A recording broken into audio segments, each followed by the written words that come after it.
Now touch on that a bit because we have people here that are going to watch this that probably haven't really understood the concept of a trustee sale at the courthouse steps.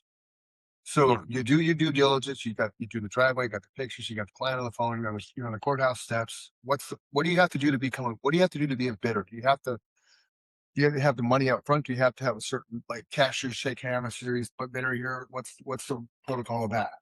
Yeah. So in Arizona, you have to do a $10,000 cashier's check, Okay.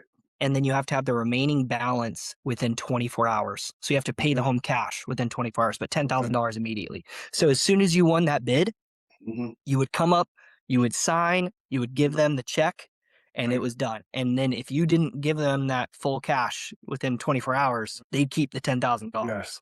Yeah. Right. Okay. And at the time, people don't realize how crazy this was. We were buying homes in Santan Valley for $50,000. So we were already Wow. putting 20% down on some of Yeah. these homes. It was That's, $10,000 was significant. So yeah. I'm 18 years old. I have a binder, a black like zip binder with 100, $200,000 in checks walking Wow. past the homeless people as I'm headed downtown. And I'm just really, really, That's, really that's trying awesome. to not lose the company's money. Oh my So goodness. we have a question for one of our agents regarding the service you're talking about. Is that something that you still guys offer? No, Um, no. We did. So Doug started in real estate. He was first licensed in 94.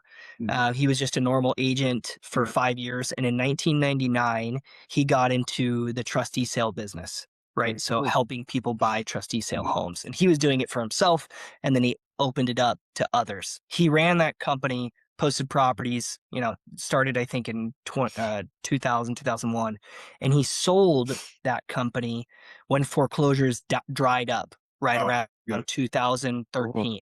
And in 2014, that's when we switched to this direct to seller Oh, model. okay. So, because we've always been doing, more off market properties for a long time, right? Yeah. Hence with Yeah. foreclosures. Right. And then we transitioned into a direct to seller model, if that Yeah. makes sense. So can you talk a little bit about your current model? A little bit Yeah. about how that works?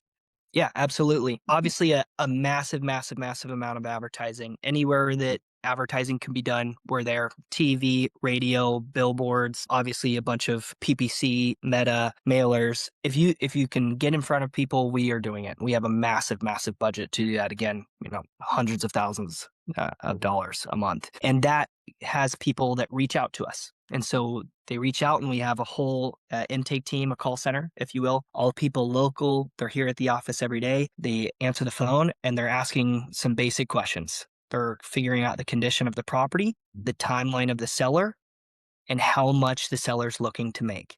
Then we set an appointment. We go face to face, and we're confirming those things right visually. So we're seeing the condition, we're seeing their timeline, we're seeing that price, and based on those options, right, based on what they need, we're either giving them what they're asking for, which is a cash offer. And I'll go into some of the terms of our cash offer and why it's unique, or we're pivoting to help them get their home on the market with a listing, right?